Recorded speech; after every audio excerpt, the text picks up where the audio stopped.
What's going on, everybody? Welcome back. Today we're going to be talking about Bionic Avengers, the best ISO and T4 investments for this team, the best positioning, what to expect with them inside the raid, and how to position them for outside the raid, because they will be one of the Scourge event teams.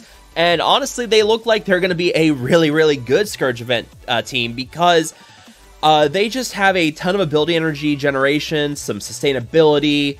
They're bonkers outside of raids. We've already done a video on that as well. If you guys haven't checked that out, I do recommend you guys go look at that. But this team probably going to be the recommended team to use for the Red Hulk Scourge. We don't know when it's coming. We don't know the other team, but it's going to be hard to outdo this one considering the amount of viability this team has outside of raids. They're a very solid war team and Cosmic Crucible team. They're pretty crazy, and likely your best bet also as well for the tech challenges too. So we're gonna break that all down in today's video. If you guys do enjoy this video, find it helpful, informative, make sure to hit that like button, share, and subscribe. And let's dive right into it. So let's start with ISO, since I have those here first. This is what I'm currently using on my ISO characters. There's two characters I can probably change on what I'm using on them with Iron Man and Vision. But overall, this is what I have found is very sustainable. I know a lot of people love to go for full Raider on the team and leave Striker on Hulkbuster, but I am finding that there's quite a bit of crit chance and crit damage already with this team thanks to the passive with Iron Man. And so we can get a second Striker on the team. It's really going to kind of go down to what preference you want between Vision and Iron Man. Do you want more defense down the enemy team, or do you want more offense down? That's really going to come down to on what you're using. And right now, I'm finding a little bit more viability with more defense down with Iron Man than I am offense down with Vision. But you know that can kind of depend on where you have the team built up. My team obviously is very well built, so the defense down is really helping, like, just amplify their damage, and yeah, it's great. But in terms of Striker, you're really not going to go for anything else on Hulkbuster. The reason being that the Striker on Hulkbuster is just absolutely bonkers. It's one of the best Striker abilities that I've seen in the game in quite a while. If you go and look at that, this is his Striker information right here. In raids, barrier yourself and allies for 5% of this character's max health. If this character has 25% or more barrier, gain defense up for 2 turns, and this character has 50% or more barrier, gain 2 deflect. That's all on his Striker. Now, obviously, outside of raids, you won't get that barrier, but you are going to get plenty of barrier through his special and his ultimate as well. So, you know, you're gonna get this quite a bit. Yeah, this is just an absolute bonkers Striker ability. So that's why I am running Striker on him. And like I said earlier, with Iron Man and Vision, it's going to come down to which one you want more. Do you want more defense down with Iron Man's ISO attack, or do you want more offense down and bleed? Or offense down and bleed if the target is tech? Which one do you want? And for me, like, I've found a little bit better usage out of that Striker on Iron Man with that defense down, but that's really personal preference. It's really up to you. I'd love to know which you guys are running. You guys running Striker on both, or are you running Striker on one or the other? Or are you guys going for the full Raider on the team plus Striker on Hulkbuster? Which ones are you running? This is basically what I've got here. Now, obviously, Vision, if you're not running Striker on Vision, the best option for him is going to be Raider. Number one, his Solar Beam hits the entire enemy team. His Dive Bomb hits the primary target and adjacent targets. And then his basic, when you get that T4, which is a recommended T4, which we'll get to T4s here in a little bit, but it changed to 2 additional targets. So he's got multi-hit target or multi-hit abilities here. So Raider is really good. Plus, also, you have to consider the passive with Iron Man, where Bionic Avenger allies are getting a ton of bonus crit chance and a ton of bonus crit damage. So, I mean, yeah, like, look at this. Like, this 35%, this is going to basically double when we go inside of raids. So, you know, they're a crit-heavy team. They're going to pull out a lot of critical hits, and it's pretty easy choice to have Raider on a lot of these characters. So, you know, Raider on these characters, if you don't have Striker on them. For Deathlock, there's really nothing to go for except for Raider. Gatling Sweep, it hits the entire enemy team.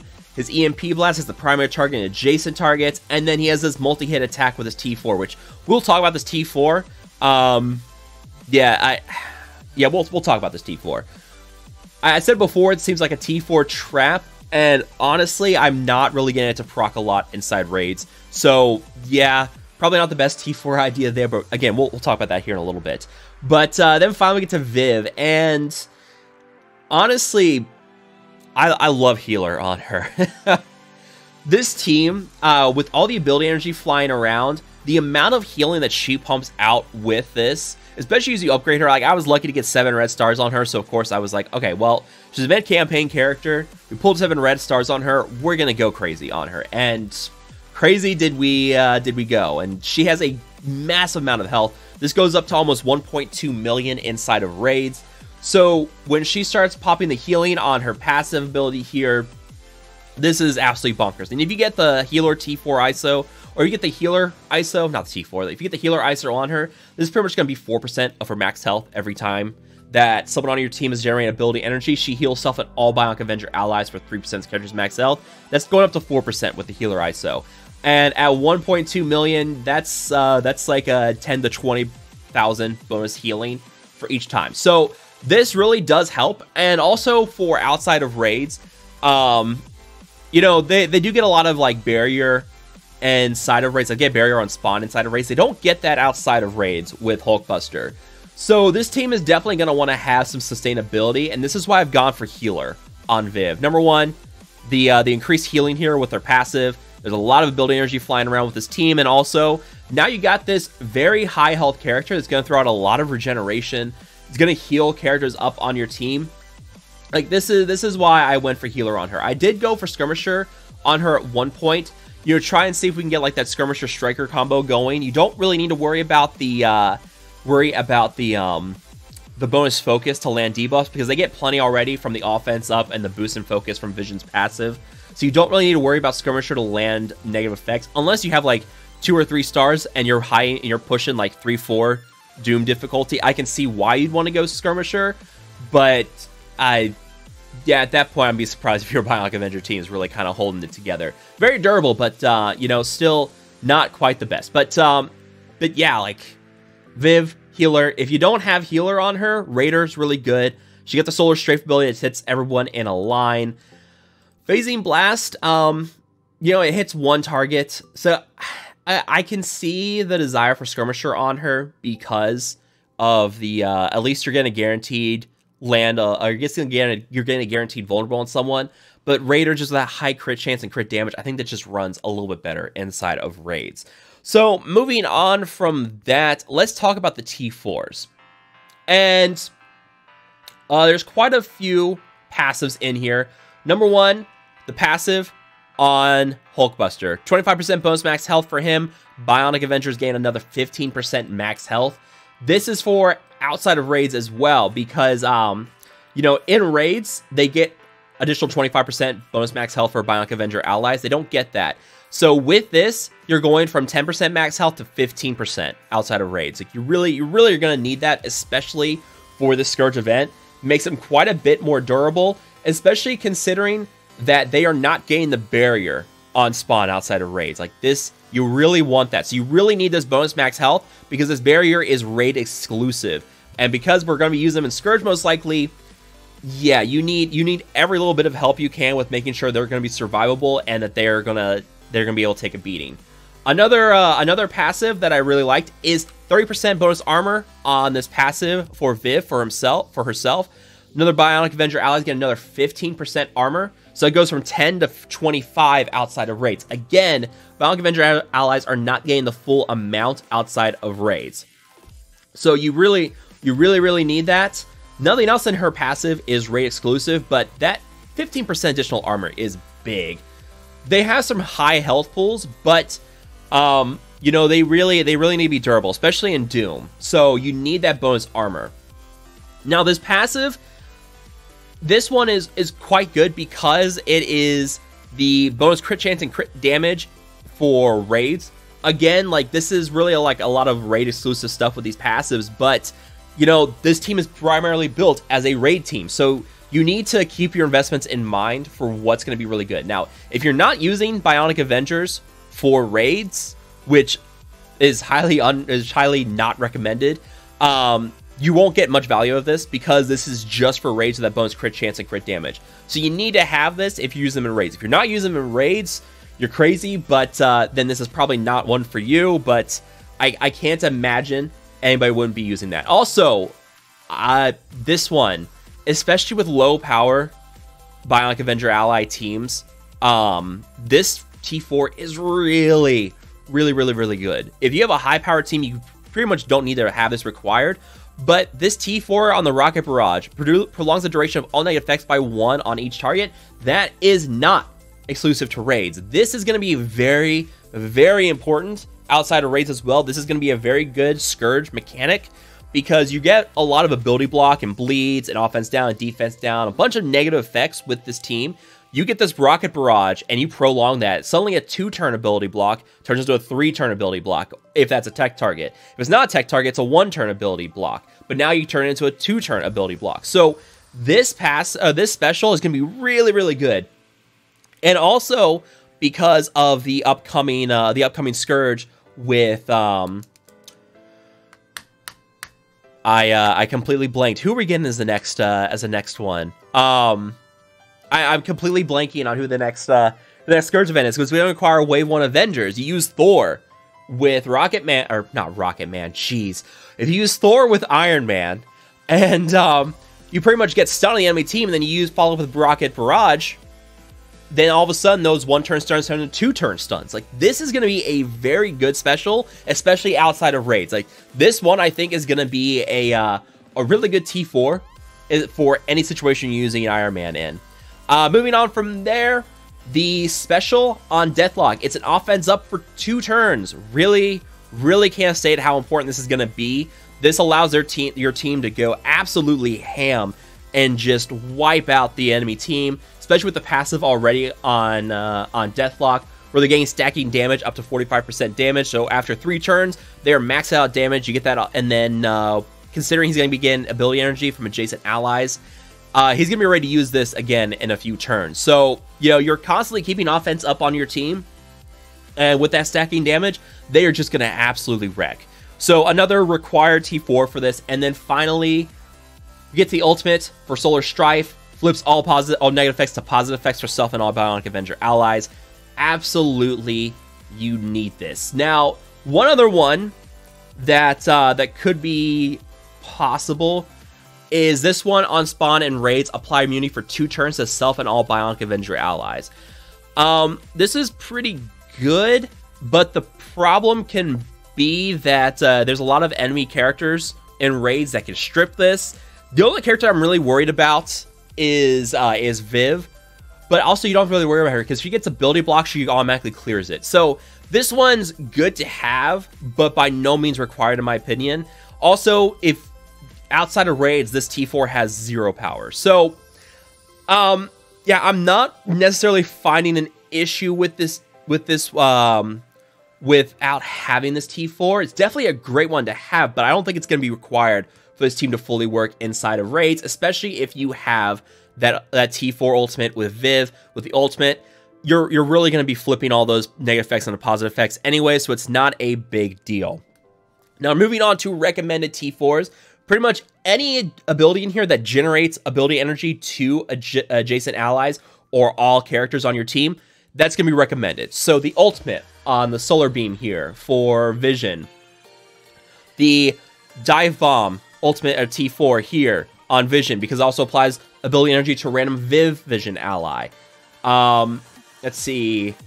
I think, is it Deathlock as well? Yeah, Deathlock. Applying ability energy to adjacent Bionic Avenger allies.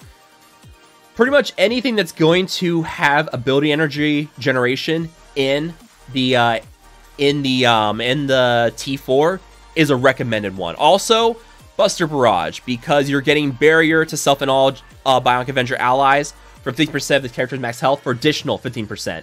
So this is going to go from 15% to 30%, which is the barrier cap. So this is a recommended T4 on Hulkbuster. Piston Slam as well, I believe. No. This one's nice to have, but definitely not recommended. Pretty much anything that's going to generate ability energy, which I don't think, yeah, Unibeam doesn't do it. I believe that's it. Let me see. I think Synthezoid Strike as well. No, that's the assist. But, yeah, anything that's gonna basically generate ability energy, that is one that's highly recommended. I really shouldn't have worn a green shirt while doing this recording today. It's blending right into the green screen. But anyways, yeah, those are all recommended. Then finally we get to ones that are nice to have. Gain assist from a random vision ally. This is going to get offense down on a target here. The, let's see, what else? Unibeam. This deals 100% bonus damage with this, which is pretty solid. Let's see, the heavy hitter T4. This is, I'd say, almost recommended because you're chained to 2 additional targets with this T4, which means offense down on another target. You're going from chain to 1 to 2 additional targets. So, you know, it's a third target that's going to get offense down, which is pretty nice if you want to do that. Yeah, the dive bomb we already talked about. The Unibeam, that also generates ability energy, so again, a recommended T4. The basic on Deathlock, this one, I'm kind of finding that I'm not really proccing this a lot. So this is like, it's a nice to have, but it's also kind of skippable because like, you're really not getting a lot out of this. Especially, also, this is like exclusive to raids as well. So you're not going to get this where he has to be at a full ability energy and he has to crit on these attacks, which critting up is not an issue, but he has to be at full ability energy. And his EMP blast has a very long cooldown. So it's going to take a long time before you're getting this. If you're lucky, you'll eventually get it once per raid battle. But it's really not a T4 I'm getting a lot of use out of. I'd say it's pretty much a T4 trap. You could probably skip that one. Gives you a little bit nice damage boost to his basic as well, but I'm just not really finding a lot of uses for this. And I have him positioned between 2 other characters. So it's not like he's not getting a lot of ability energy. He's just, his cooldowns are so long, he's not really getting the chance to use it.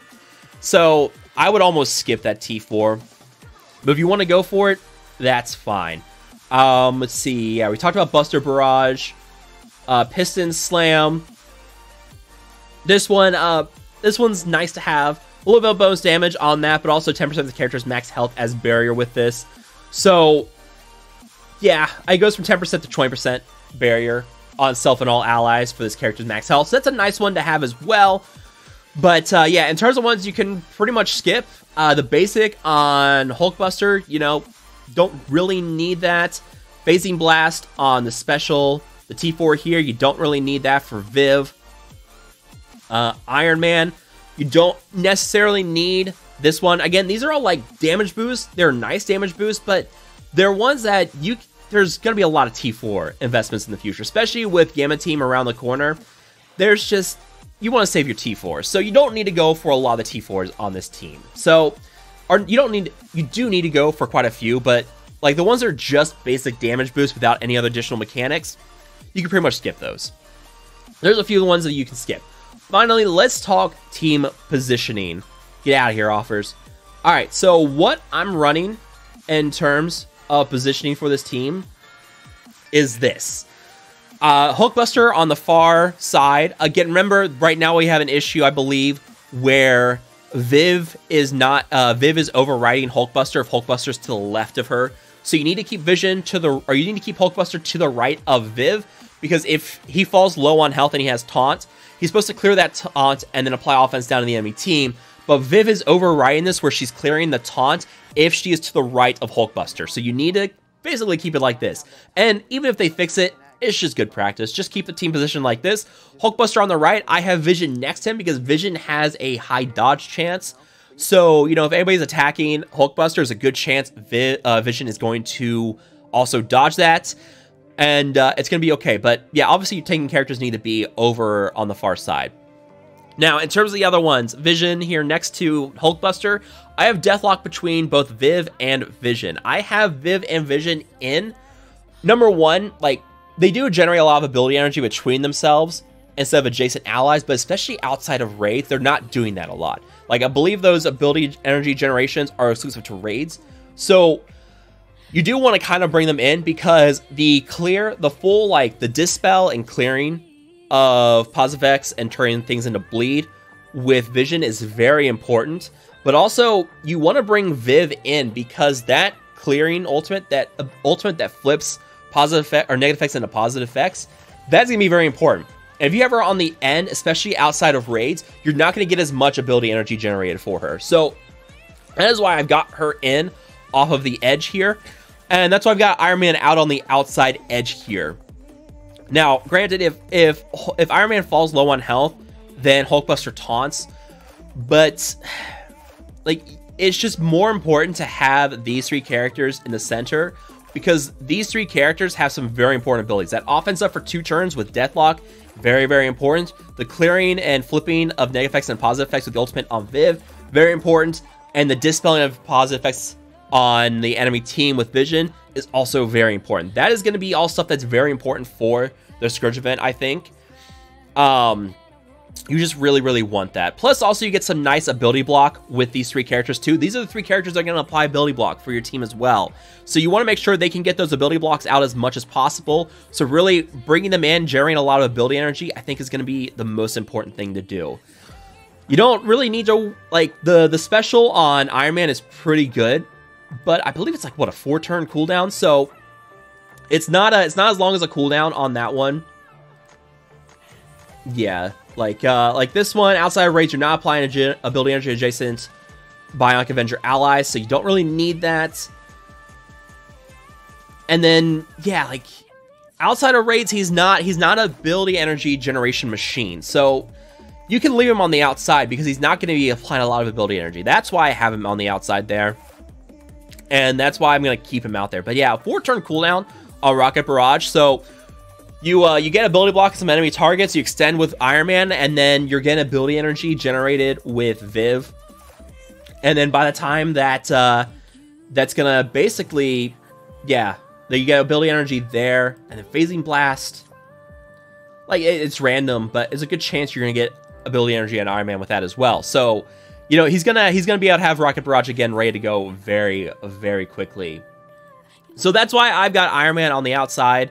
And that's why I've got Viv, Deathlock, and Vision on the inside. Just because their ability energy generation is going to be so important, you really need to keep them topped off. So that's going to kind of wrap it up for me here. What do you guys think? Do you guys have different priorities for your ISO, your T4s? Do you guys have different positioning for your Bionic Avenger allies? Let me know down below. As always, thank you guys so much for watching. If you guys have enjoyed this video, make sure to hit that like button, share, and subscribe to the channel. I will see you guys next time.